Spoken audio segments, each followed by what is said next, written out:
Before we get involved in the feedback issue, as a loud professor from New York, I normally don't have problems being heard. I could do this tone or I could put on the microphone. Folks in the back? Perfect? All right.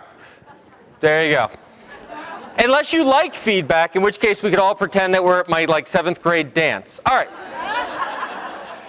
So before we begin, I would just like to point out the most wonderful introduction to this, which is Killing Librarianship. But I don't know if you noticed on the way in through this door, this is the sign telling you what was coming up.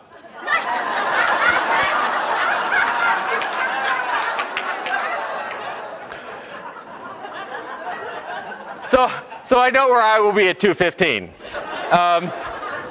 That was good. What will kill our profession is not ebooks, Amazon, or Google, but a lack of imagination. I've looked through the program. You guys have a great couple of days ahead of you, and there's full of content from everything from social networking and collection development and change management and dealing with unruly patrons, and apparently a whole session on dealing with unruly keynotes. And as a keynoter, this is fabulous because when you're part of such a strong presentation, there's absolutely no obligation to have content in your presentation. So I'm going to take that advantage of that and not have any content to what I'm going to say. But what does this mean? What this means is it was in the midst of a wonderful talk. It was in Edmonton, Alberta, and this line came out, and people seemed to like it, but no one quite knew what it meant. But what it means is that we live in an era when we need to think big. So what I would ask you to do for the next 45 minutes or so is take advantage of the fact that you're not sitting in a library trying to figure out where the toner cartridges are, pointing to where the bathroom is. Or, as I understand it, the #1 reference question has been replaced. It is no longer where's the bathroom, it's now have you found a USB stick. Is that, all right. So, let's take advantage of the fact that we're in lovely Burlington, and it's 43 degrees outside, we don't want to go anywhere. And spend some time thinking big, because we are in a time where we desperately need to think big. We are in a time where everyone uses the word unprecedented after every other statement, right? Somewhere someone's talking about an unprecedented challenge in accountancy or something of that nature, right? Everyone's dealing with unprecedented change, great change, whatever. And it's true. That's the worst part of it, right? The worst part of it is we do live in an era where we are faced with enormous challenges, where we are faced with big problems. And this is not the time to shy away from them. This is not the time, if we're going to talk about what the new normal is, the new normal can't be introversion hiding in our shelves, hoping it goes away. We deal with this in higher education. It's not like, well, once this whole economic thing shifts out, people will be willing to spend $300 million a year in tuition. We'll just have to wait it out, right? If you look at some of the reasons we need to think big, this is from the Adult Education Commission, and what it does is it's a graph by country. Each line's a country. Thank you. The red dots, these are 45 to 54 folks. The green dots are folks 25 to 34. And what you're seeing is the percentage of folks who have, I believe it's a high school degree, high school diploma. All right? So you can see, for example, in picking one fun, in Poland, you can see that what happens is generational differences, kind of what you would expect, right? The young are getting more educated than the adults. But I want to point out this particular line, which happens to be the United States. And you'll notice something interesting about the chart, which is the red square is above the green diamond. Now, it's not way above, and frankly, we're way up at the top, so we should be pretty happy with ourselves until you look over at something like Korea. Korea is way above us, and they started much farther behind us. One of the big challenges where we need big ideas is in how we educate ourselves, how we prepare for this world. We hear all the time that education is vital, that college education is important, that college is the key to innovation, economic development, la, la, la, la, la, and I'm a professor, so I throw that line out whenever I can. except that we happened to 2010 was the first time where academic debt surpassed credit card debt in this country. And it is not because we've been paying our credit cards back so well. And partly it is. We've been doing pretty well. It turns out that when you don't eat, you don't charge a lot of things. But that graph's going down sort of like inch by inch, and the academic one's doing this. This chart shows since 1982 the growth in percentage growth in different areas. College tuition's at the top at about 450%. Medical care is only 250%. It is costing us more to get healthy, but it costs us a heck of a lot more to get smarter, supposedly. Right? Now, this in the midst of the most dramatic wage and wealth distribution in this country, that we see that the top 5% control something like 60% of the wealth in this country. We're dealing with the shrinking middle class, that we are in almost a 10% unemployment, over that in certain sectors, so that 1 out of 10 people you know has been laid off. We're in an era of great division in our politics where we're just sort of figuring out, hey, do we really need a federal government? Let's see. Right? No, that could be the rest of the talk. I'm not going there. The point is, we have big challenges before us. We are living in interesting times. I once said we live in Shakespearean times. We live in times where we could be writing those dramas, where we're talking about regime change, and we're talking about population growth. We're talking about a massive demographic shift. We're about to go from a country with a white majority to a plurality.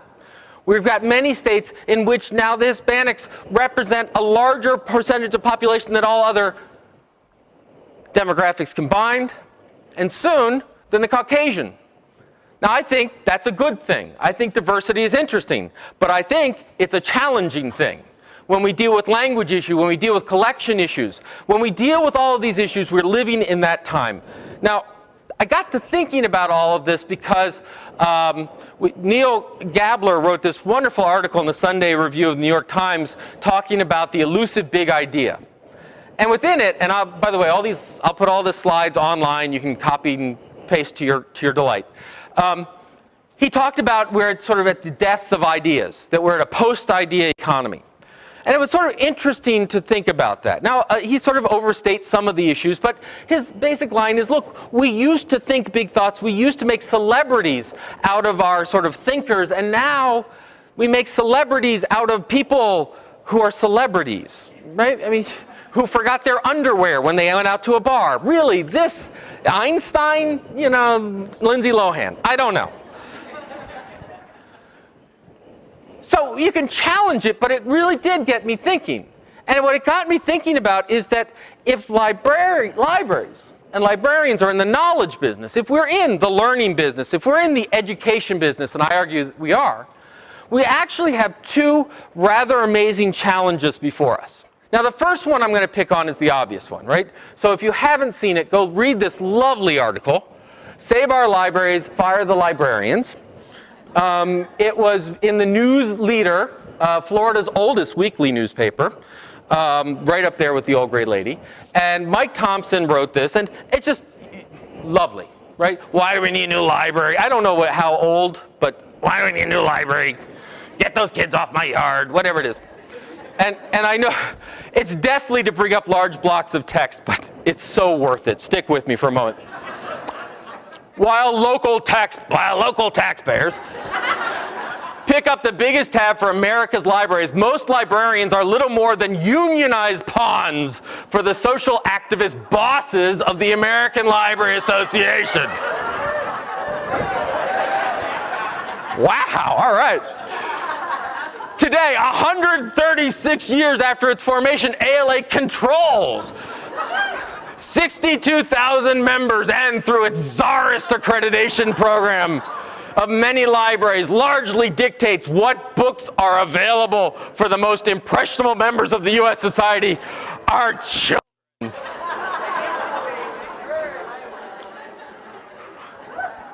I hear you, comrades, I really do. I was called a communist for the first time the other day. I thought, you know, it's interesting when someone does that, you have an interesting reaction. The first one is, but I buy stuff, right? And the second one is, what are you wearing, a leisure suit? Communism? Really? Come on. All right. And when that person hears this webcast, I can't wait for the comments. Anyway, so we have this line, right? We go and we talk to librarians, and many a librarian has come up and said, the Tea Partiers are destroying us. I got people who don't understand. People don't believe in libraries anymore. People are small-minded. People are... And I'm not going to be here to argue that everyone has an equally valid thing to say about the world, right? So we have this sort of anti-intelligentsia, anti-library feel out there. And it is very real. We are dealing with that, and we have to deal with it. And I think that's kind of interesting. But what really got me thinking about the big idea one was that I think we have a rather interesting second front that's opening up, second problem. And it can be represented by this. Now, I don't know if you know what Clue is. Clue is the next big thing. What Clue does, and I know you can't read that, so I'll tell you, you can go with your smartphone and walk through New York City, and when you have to go to the bathroom, I'm not making this up, you can rent people's bathrooms. I don't know if it's by the hour. I don't... Right? And if you don't like this one, here's another one. FakeGirlfriend.co. Now this one you probably can read, so you're welcome to try it out on your phones. Now, you save this number, it says girlfriend, you send a text to this number, and what happens is you'll get responded with a random girlfriend-esque message. About a minute later, the fake girlfriend will call you with a pre-recorded message, and after you hang up, tell everyone how great your girlfriend is. That's just so sad, you know? The reason I bring this up is that this is a startup, and my God, someone will probably give them a check, right? The opposite side of this equation from people who don't necessarily believe in libraries' missions, in knowledge and education, all this other stuff, is those that seek to take ideas and monetize them as fast as they can. Right? That what we have is we have a plethora of small ideas. And these small ideas aren't bad. It's just a matter that there's this drive to monetization. That the way that all economic development is going to happen in Connecticut or Rhode Island or here in Vermont is that everyone's going to start their own business. And I think there's actually a lot of valid, and we're going to talk about a lot of valid things to entrepreneurship, to innovation, to startups. But the problem is it quickly becomes, why think about it if you can't monetize it?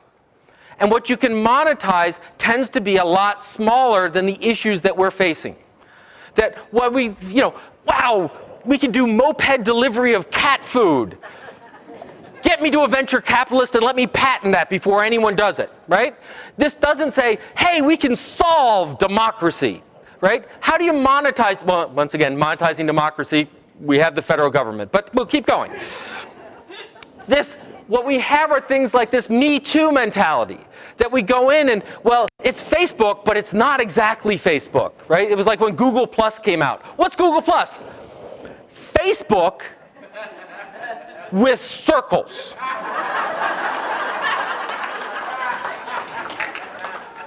How many of you don't have to admit if you started the conversation, but how many of you at one point were in a meeting where you said, boy, the library could start its own Facebook for Enter City Here? Right? We could do our own social network. And the answer is, why? It's there. But we get this shows up in things like patent trolls. There are huge industries, huge companies that do nothing but own intellectual property for the only purpose to go sue people who are actually producing things. Google recently bought Motorola. They didn't do it so they could bring back the little track phones. They did it for their portfolio of IP, for their portfolio of patents that could help them defend against Apple, fight against Apple. When you look at what Apple's doing with its market, with its iPhone and its iPad, they're now in Korea and they're now in Germany. They're actually trying to prevent competitors from putting tablets on the market. They're not doing it by outbidding them. They're not doing them by outpricing them. They're doing them by suing them. They're saying this is too like our IP, sue them. Now, I want to be really clear. I am not a communist. And so I believe in intellectual property. I believe there's an appropriate use of intellectual property, but we're getting to the point when Amazon can patent the idea of one-click purchasing. We've gone a bit too far. All right? So you have this opposite pressure on libraries. Why?